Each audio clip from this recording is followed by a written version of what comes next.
ನಮಸ್ಕಾರ, ನೀವು ನೋಡ್ತಾ ಇದ್ದೀರಾ ಸ್ಪೀಡ್ ನ್ಯೂಸ್ ಕನ್ನಡ. ನಾನು ಸಂತೋಷ್ ಕಶ್ಯಪ್. CET ಪರೀಕ್ಷೆ ಪಾಪ ಮಕ್ಕಳು PUC ಆದಮೇಲಿಂದ ತುಂಬ ಚೆನ್ನಾಗಿ ಅಭ್ಯಾಸ ಮಾಡಿಕೊಂಡು ಓದ್ಕೊಂಡು ಪ್ರಿಪೇರ್ ಆಗಿಬಿಟ್ಟು ಏನೋ ಕನಸುಗಳನ್ನು ಕಟ್ಕೊಂಡು ನಮಗೆ ಇದರಿಂದ ಏನೋ ಸಹಾಯ ಆಗುತ್ತೆ, ಮುಂದಿನ ದಿನಗಳಲ್ಲಿ ಏನೋ ಕೆಲಸ ಸಿಗುತ್ತೆ, ಇನ್ನೇನೋ ಆಗುತ್ತೆ ಅಂತ ಆಸೆ ಪಟ್ಕೊಂಡು ಪರೀಕ್ಷೆ ಬರೆಯೋದಕ್ಕೆ ಹೋಗ್ತಾರೆ.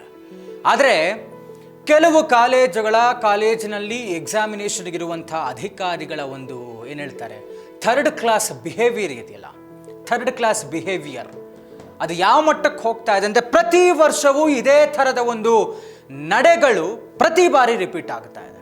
ಕಳೆದ ವರ್ಷವೂ ಇದೇ CET ಪರೀಕ್ಷೆಯಲ್ಲಿ ಬ್ರಾಹ್ಮಣ ಹುಡುಗರ ಜನಿವಾರವನ್ನು ಕತ್ತರಿಸಿ ಈ ಜನಿವಾರದ ವಾರ ಏನಿತ್ತಲ್ಲ ಇದಕ್ಕೆ ನಾಂದಿ ಹಾಡಿತ್ತು ಇದೇ ಸರ್ಕಾರದ ಅಧಿಕಾರಿಗಳು ಅಥವಾ ಅಲ್ಲಿ ಏನು ಎಕ್ಸಾಮಿನೇಷನ್ ಅಧಿಕಾರಿಗಳಿದ್ರು.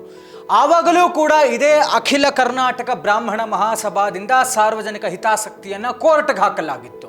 ಆವಾಗ ಸರ್ಕಾರ ಹೇಳುತ್ತೆ ಈ ಥರದ ವಿಚಾರಗಳು ಮತ್ತೆ ಮರುಕಳಿಸಿದ ಹಾಗೆ ನಾವು ನೋಡಿಕೊಳ್ತೇವೆ ಅಂತ. ಬಟ್ ಈ ವರ್ಷವೂ ಅಂಥದ್ದೇ ಘಟನೆ ಮತ್ತೆ ರಿಪೀಟ್ ಆಗಿದೆ. CET ಪರೀಕ್ಷೆಯಲ್ಲಿ ಜನಿವಾರವನ್ನು ಕತ್ತರಿಸಿ ಹಾಕಿರುವಂಥ ಕೆಲಸ.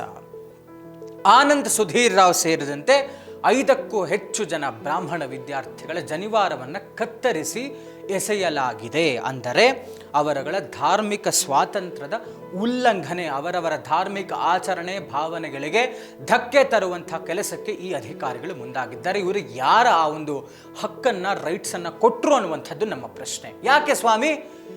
ಅಲ್ಲ, ಪ್ರಾಕ್ಟಿಕಲಿ ಮಾತಾಡೋಣ. ಒಂದು ಜನಿವಾರ ಅಂದರೆ ಒಂದು ದಾರ, 3 ಎಳೆಯದ್ದ 6 ಎಳೆಯದ್ದ ದಾರ, ಅದು ಹಾಕ್ಕೊಂಡೋದ್ರೆ ಅದರಲ್ಲಿ ಏನಾದ್ರು ಮಾತಾಡ್ಬಿಟ್ಟು ಕಾಪಿ ಹೊಡೆಯೋಕ್ಕೆ ಸಾಧ್ಯ ಇದೆಯಾ? ಪ್ರಾಕ್ಟಿಕಲಿ ಮಾತಾಡೋಣ. ಅದರಲ್ಲಿ ಏನಾದರೂ ಬರ್ಕೊಂಡು ಹೋಗೋಕ್ಕೆ ಸಾಧ್ಯ ಇದೆಯಾ? ಅದನ್ನ ನೋಡ್ಕೊಂಡು ಕಾಪಿ ಮಾಡೋಕ್ಕೆ ಸಾಧ್ಯ ಇದೆ ಎಕ್ಸಾಮಲ್ಲಿ?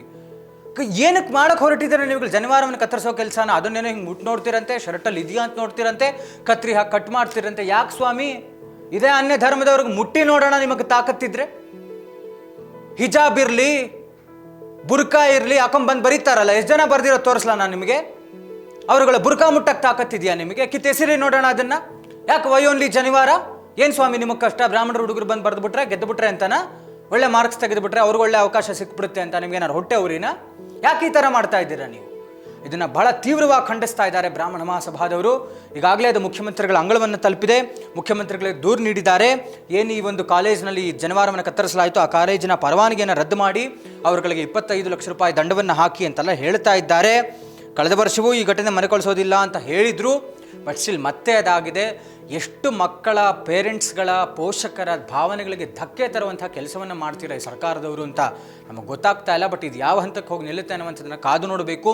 ಮತ್ತೆ ಈ ಥರದ ಧಾರ್ಮಿಕ ಭಾವನೆಗಳಿಗೆ ಧಕ್ಕೆ ತರುವಂಥ ಕೆಲಸವನ್ನು ಮರುಕಳಿಸದೇ ಇರುವ ಹಾಗೆ ಸರ್ಕಾರ ನೋಡಿಕೊಳ್ಬೇಕು ಅನ್ನುವಂಥದ್ದು ನಮ್ಮ ಆಗ್ರಹ. ಇದಾಗಿತ್ತು ಇವತ್ತಿನ ವಿಶೇಷ. ನೋಡ್ತಾ ಇರಿ ಸ್ಪೀಡ್ ನ್ಯೂಸ್ ಕನ್ನಡ, ಸುದ್ದಿ ನಿಮ್ಮದು, ವೇಗ ನಮ್ಮದು.